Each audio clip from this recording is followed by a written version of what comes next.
নমস্কার। আপনারা নিশ্চয়ই সকলেই জানেন যে ছেলেবেলায় স্বামীজির নাম ছিল বীরেশ্বর। কি করে সেই নাম হলো তাই এখনই বলি। উত্তর কলকাতায় হেদুয়ার কাছেই শিমুলিয়া পল্লী, সেইখানে ৩ নম্বর গৌরমোহন মুখার্জি লেনে অ্যাটর্নি বিশ্বনাথ দত্তের বাড়ি। ভুবনেশ্বরী দেবী তার সহধর্মী। বাড়ি, বাগান, গাড়ি, ঘোড়া কিছুরই অভাব নেই। একে একে 3টি মেয়েও তাদের ঘর আলো করে তুলল, কিন্তু যেন সর্বদা একটা অভাব, ঘরে একটি ছেলে নেই। ভুবনেশ্বরী দেবী তাই কাশীধামে বীরেশ্বর শিবের কাছে প্রার্থনা জানাবার জন্য পূজার ব্যবস্থা করেছে। এদিকে কলকাতায় একদিন পূজার পর ধ্যানে তিনি দেখলেন শিব যেন ছোট শিশুর মতো হয়ে তার কোলে আসছেন। ভুবনেশ্বরী দেবী বুঝলেন শিব তার প্রার্থনা শুনেছেন, তিনি দিন গুনতে লাগলেন। 1863 খ্রিস্টাব্দের 12 জানুয়ারি, বাংলা 1269 সালের পৌষ সংক্রান্তির দিন। ভোরবেলা সব লোক চলেছে গঙ্গা স্নানে। এমন সময় দত্ত বাড়িতে শাঁখ বেজে উঠল, ঘুমন্ত বাড়ি জেগে উঠল। ভুবনেশ্বরী দেবীর কোল আলো করে শোভা পাচ্ছে একটি শিশু, নতুন শশীকলা। বীরেশ্বর শিবকে স্মরণ করে মাতা পিতা ছেলের নাম রাখলেন বীরেশ্বর। তো অত বড় নাম ধরে কি সবসময় ডাকা যায়? তাই বীরেশ্বর ছোট করে বিলে নামে পরিণত হল। তার জন্মকথা স্মরণ করে স্বামী বিবেকানন্দ পরে বলতেন, আমি কি অমনি অমনি হয়েছি নাকি?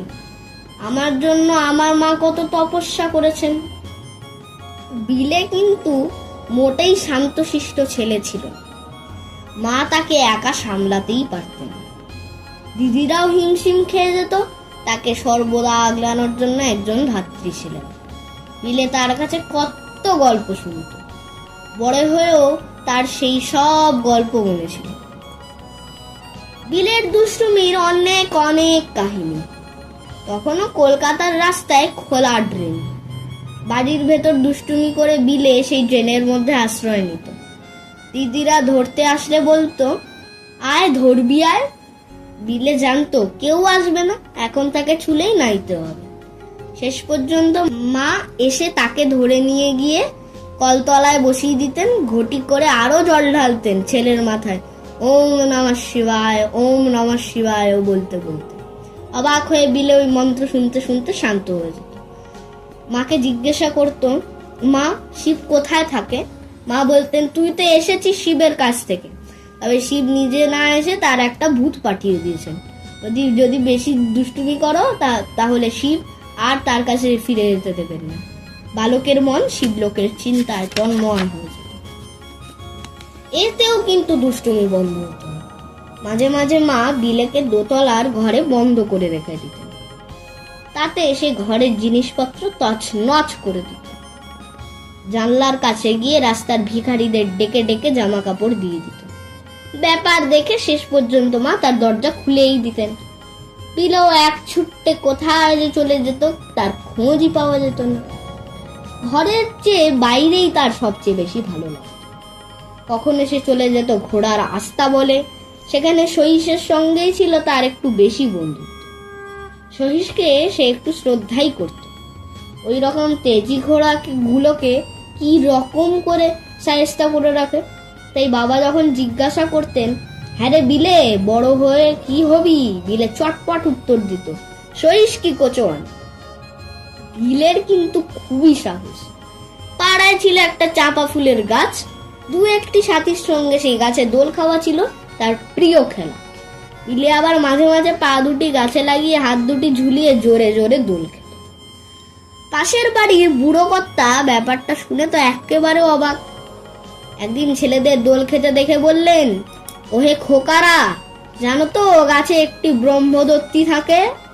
এ কথা শুনে বন্ধুরা তো ভয়ে পালাবে। বিলে কিন্তু তখনই গাছে উঠে দুলতে লাগলো। বন্ধুরা বললে, না ভাই, নেবে আয়, ব্রহ্মদত্তী ঘাড় মটকে দেবে। বিলে হাসতে হাসতে বলল, আরে ব্রহ্মদত্তী থাকলে এতদিনে আমাদের তো ঘাড়ই মটকিয়ে দিত। বিলের উপস্থিত বুদ্ধিও ছিল খুব। একদিন কয়েকজন বন্ধুদের সঙ্গে চড়কের মেলা দেখে ফিরছে। সবারই হাতে মেলায় কেনা জিনিসপত্র। এবার একটা গাড়ি এসে পড়েছে। একটি ছোট ছেলে কিভাবে ছিটকে গিয়ে ঘোড়ার পায়ের তলায় চাপা পড়ে আর কি। সব লোক হায় হায় করছে।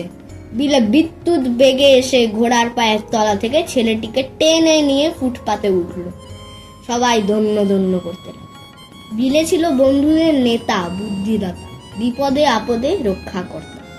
এই জন্য বন্ধুরাও তাকে খুব ভালোবাসত। বিলে না হলে তাদের খেলা জমতো না, বিলে এলেই জমে যেত। নিত্য নতুন খেলা আবিষ্কার করতেও সে পারত। বিলের আরেকটি মজার খেলা ছিল। ছাদের ওপর ছোট খেলাঘরটিতে 2-3 জন বন্ধুকে নিয়ে বিলে বসতো ধ্যান খেলতে। বন্ধুরা বেশিক্ষণ বসে থাকতে পারতো না। বিলে কিন্তু একদম তন্ময় হয়ে যেত। ডেকে ডেকেও তার সাড়া পাওয়া যেত। একদিন হয়েছে কি, একটা গোক্র সাপ কোথা থেকে এসে বিলের সামনে ফনা ধরে স্থির। বন্ধুরা ছুটে গিয়ে খবর দিতেই মা এসে দেখেন সাপ নেই, কিন্তু বিলে গভীর ধ্যানে মগ্ন। মা তাকে ডেকে নিচে নিয়ে গেলেন। তিনি জানতেন বিলে কোথা থেকে কিভাবে এসেছে, তাই তাকে বললেন, তুমি এবার থেকে আমার মতো শিব পূজা করো। রামায়ণের গল্প শুনতে বিলে খুবই ভালোবাসত। কত ঠাকুরের গল্প শুনে হনুমানের ওপর তার ভারী শ্রদ্ধা। বিলে যেদিন শুনলে হনুমান অমর, সেদিন কথার শেষে জিজ্ঞেসই করে বসলো, আচ্ছা হনুমান যদি অমর, তাহলে তিনি এখন কোথায় আছেন? কোথায় গেলে তার দেখা পাওয়া যাবে? কতক ঠাকুর এমন প্রশ্ন কখনো শোনেননি। কি আর করেন, বলেই দিলেন, হনুমান কোথায় আর থাকবে, কলা বাগানেই আছে। বিলে চলে গেল হনুমানের সন্ধানে। এদিকে রাত্রি হচ্ছে, ছেলে বাড়ি আসে না। সকলে লণ্ঠন হাতে খুঁজতে বেরিয়েছে। বিলে চুপ করে বসে আছে বাড়ির কাছে কলা বাগানে অন্ধকারের মাঝে। মা তো অবাক। বিলের সব কথা খুলে বলল। মা তাকে বুঝিয়ে বললেন, আজ হয়তো হনুমান রামচন্দ্রের কাজ করতে কোথাও গিয়েছেন। ছেলের মনের বিশ্বাস তিনি নষ্ট করলেন না। মায়ের সঙ্গেই বিলের তর্কাতর্কি হতো বেশি। খেতে খেতে বাঁ হাতে জলের গেলাস তুলে খাচ্ছে। মা বললেন, ও কি করছিস? ডান হাতে গেলাস তুলে জল খা। কেন? মা বললেন, ওতে যে 2 হাতই এঁটো হয়। বিলে বললে, এটা যে গেলাসটা নোংরা হয় না। বিলের মা বিলেকে বলতেন যে ঋষিমুনিরা যখন ধ্যান করতেন, তখন তেনাদের জটা গাছের শিকড়ের সাথে মিলে এক হয়ে যেত মাটির নিচে চলে গিয়ে। এবার বিলে ধ্যান করতে বসে বারবার পিছন দিকে চাইতো। এবার দেখতো যে জটা বড় হয়ে মাটির সাথে মিশছে কিনা। পরে মায়ের কাছে বলেছে, মা কই আমার তো চুল মিশছে না মাটির সাথে। তখন ওর মা বলতেন, ওরে আধ ঘন্টা 1 ঘন্টায় কি হয়? এরম কত বছর বছর ধরে তপস্যা করলে তবে না হবে। একদিন বাবার অফিস ঘরে এক মুসলমান মক্কেল ফুটফুটে ছেলেটি দেখে নিজে হাতে তাকে সন্দেশ খাইয়ে দিয়েছে। পর্দার ওধার দেখে মা দেখতে পেয়ে ছেলেকে ডেকে বললেন, হ্যাঁ রে বিলে, তুই যে ওর হাতে সন্দেশ খেলি, কেন, কি হয়?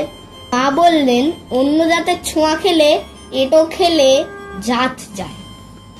বাবার অফিস ঘরে ছিল ভিন্ন ভিন্ন জাতির জন্য 3-4টি হুকো। কেউ যখন ঘরে নেই, বিলে ঘরে ঢুকে সবগুলি একে একে টানতে লাগলো। হঠাৎ বাবা ঘরে এসে কাণ্ড দেখে অবাক। জিজ্ঞাসা করলেন, ও কি করছিস? বিলে সোজা উত্তর দিল, দেখছি কি করে জাত যায়। উদার প্রকৃতি বিশ্বনাথ গম্ভীর হয়ে গেলেন। বুঝলেন, এ ছেলে বড় সামান্য নয়। বিলের এই ছোটবেলার গল্পগুলি আপনাদের কেমন লাগলো সেগুলি আপনারা কমেন্টে জানিয়ে দেবেন। জয়তু রামকৃষ্ণ। জয় মা। জয়তু স্বামী বিবেকানন্দ।